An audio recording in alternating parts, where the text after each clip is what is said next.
Está na hora de mais um conteúdo qualificado da parceria IBRC e PS Consumo. Pode rodar.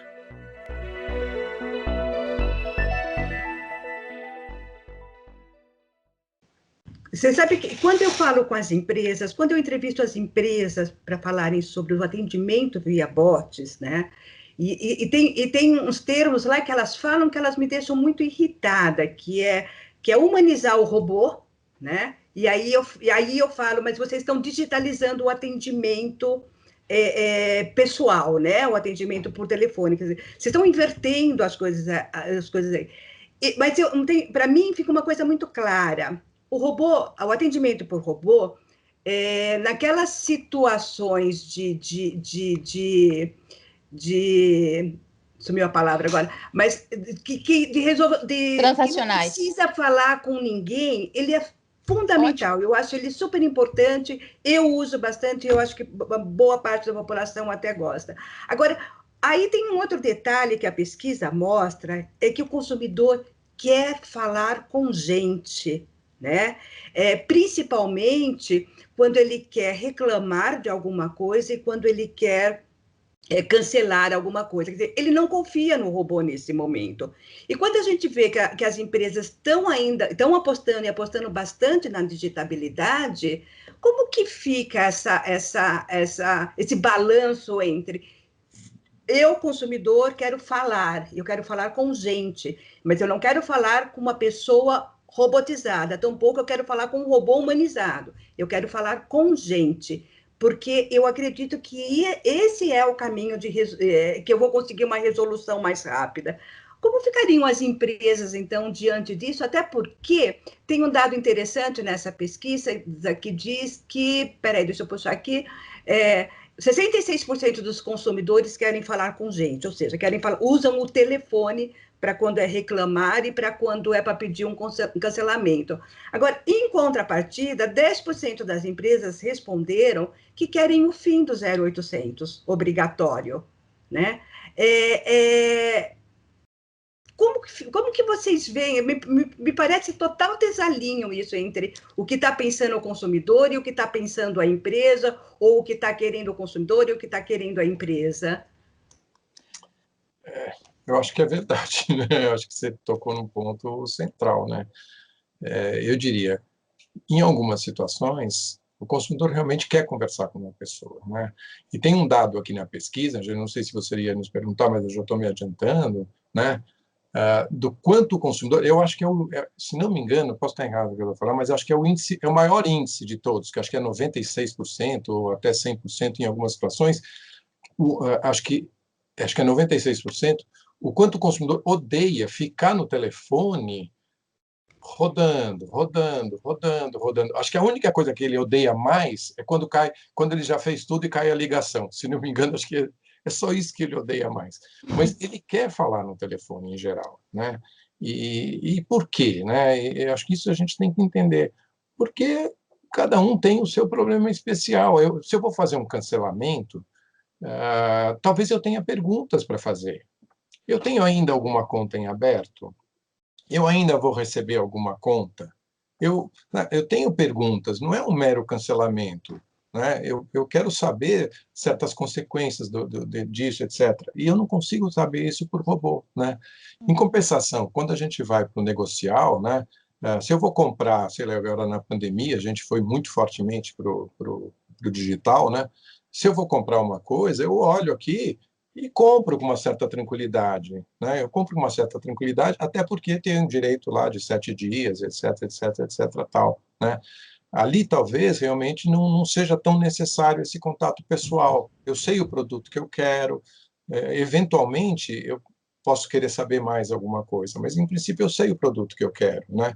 Já ali não, ali vamos pensar que esse atendimento telefônico, para mim tem duas alternativas. Ou ele é preventivo, porque eu quero saber alguma informação que eu já não encontrei, né? Eu quero saber sobre alguma questão de um nutriente em alimento, eu quero saber se tem alguma recomendação especial em relação a algum alimento, porque eu tenho na minha família alguém que tem uma alergia, né? Então, eu tenho algumas questões que eu posso querer saber antes e que eu não vou conseguir saber, possivelmente eu já procurei, eu já olhei o rótulo do produto e não me trouxe a informação que eu queria. Eu não vou ligar por ligar, né?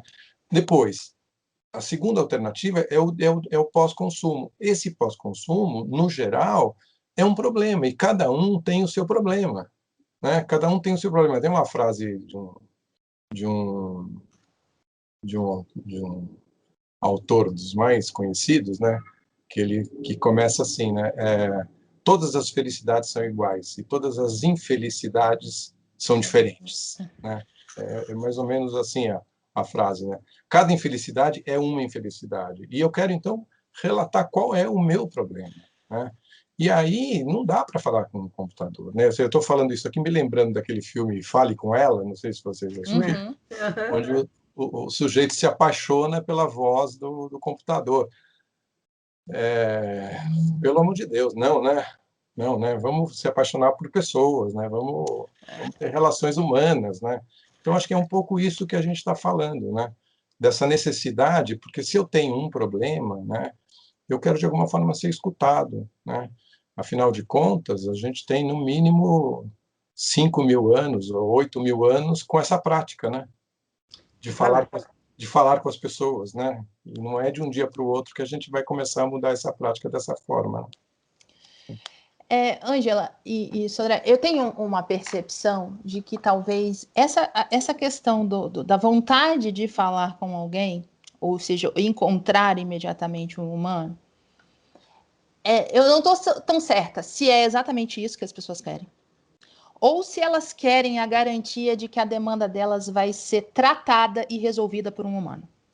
Por que eu estou dizendo isso?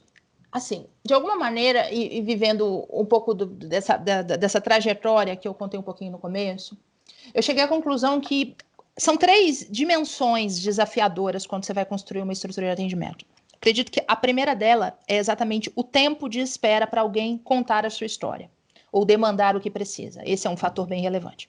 O segundo é a qualidade que eu consigo imprimir naquele tratamento que eu estou dando para aquele caso. Porque isso requer mergulhar na informação que você tem sobre o problema da Ângela, eventualmente ter que falar com a Ângela em algumas ocasiões, falar, Ângela, isso aqui te atende? Antes de eu dar uma resposta final, por exemplo.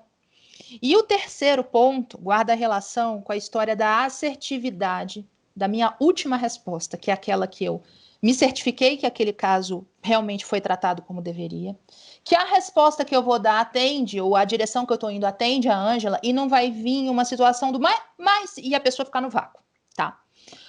As empresas, na verdade, com o decreto lá atrás, a primeira versão do decreto, foram muito pressionadas a atuar no item 1 dessa tríade, na minha leitura, tá? Que é o tempo de espera para falar com alguém. Só que como isso impôs números realmente desafiadores, atendendo até 60 segundos, 24%, etc., isso traz um impacto para a sua operação que talvez limita a capacidade de você ter, por exemplo, uma estrutura menor e mais sênior, tá? Então, eu ter a garantia de que quem está conversando com a Ângela consegue compreender o que a Ângela está dizendo e imputar para uma linha de back-office, quando tem que ir para um back-office, e na maioria das vezes, quando a gente está falando de reclamações, tem que ir, traduzir o que a Ângela está falando para alguém fazer essa tratativa numa retaguarda.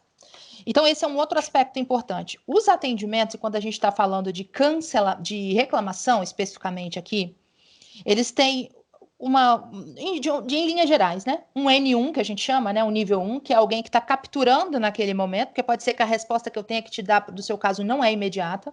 E um N2, que é um time de back-office, que é quem vai tratar. E normalmente, não normalmente, mas em muitos casos, não é quem volta a resposta para a Ângela, vai para uma célula que faz os ativos de volta. O que aí, por si só, já tem um problema.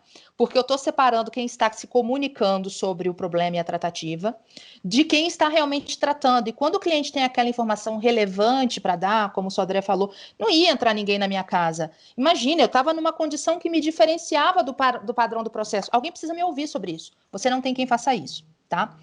Então, qual que é o ponto aí?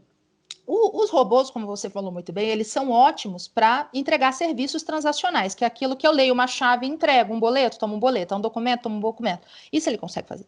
Mas o robô também ele é muito bom para fazer uma outra coisa, que não necessariamente é isso.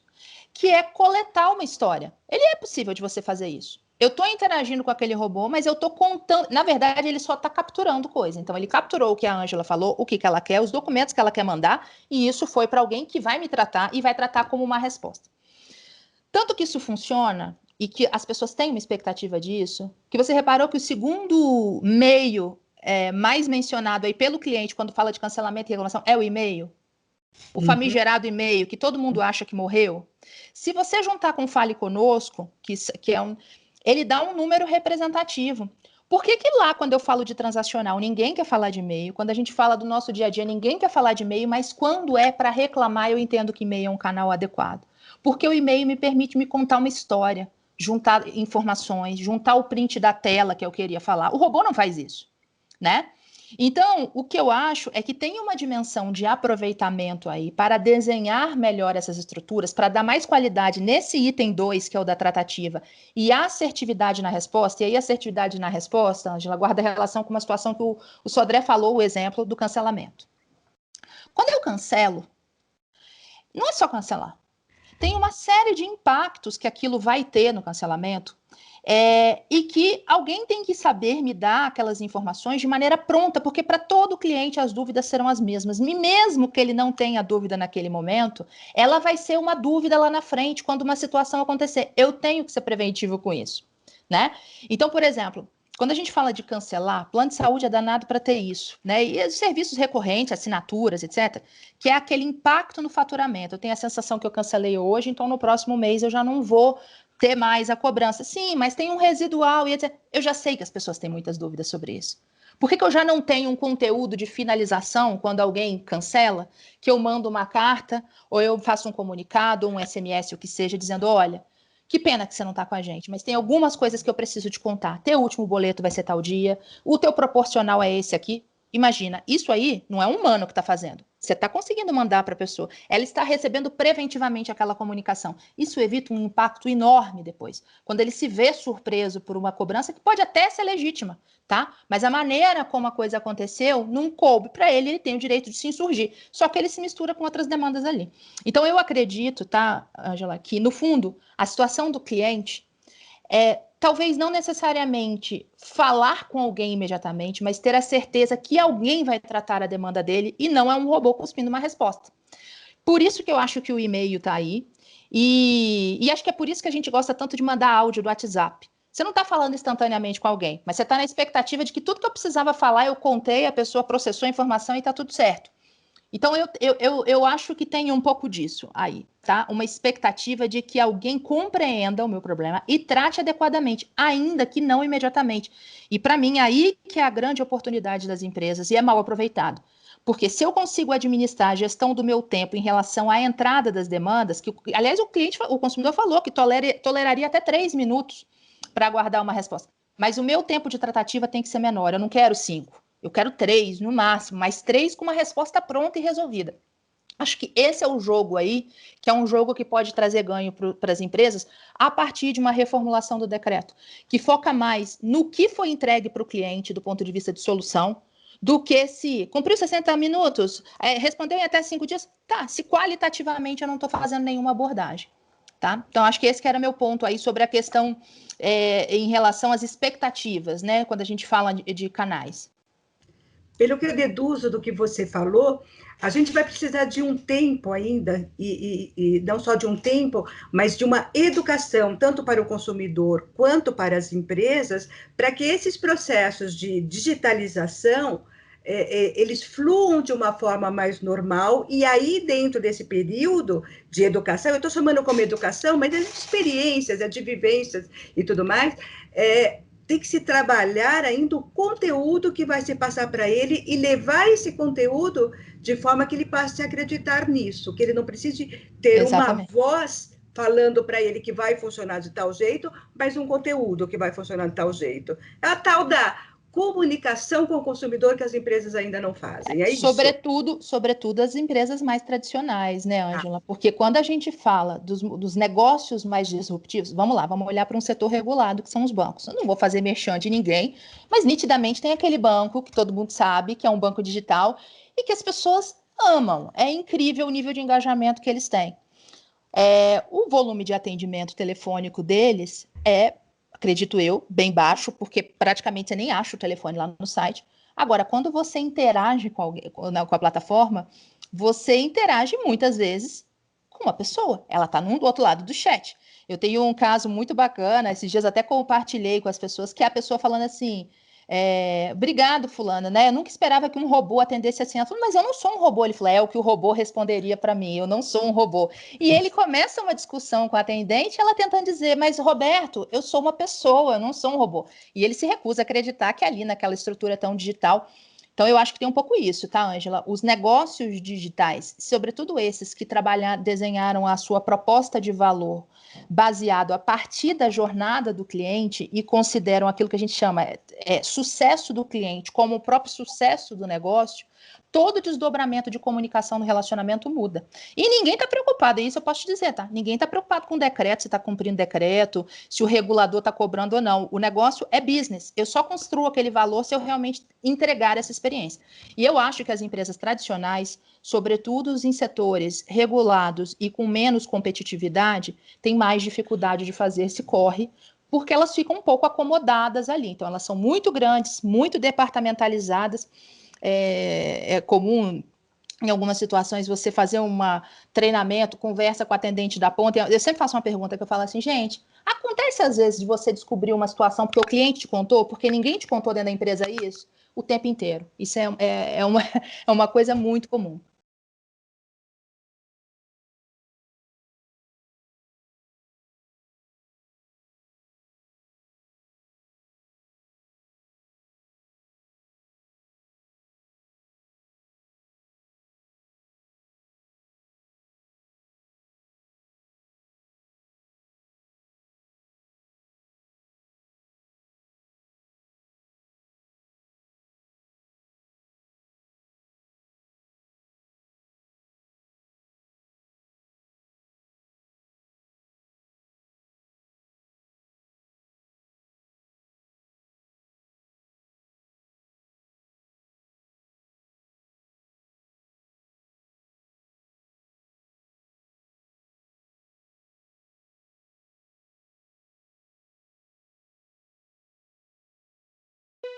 IBRC e IPS Consumo. Juntos, vamos amarrar todas as possibilidades e visões.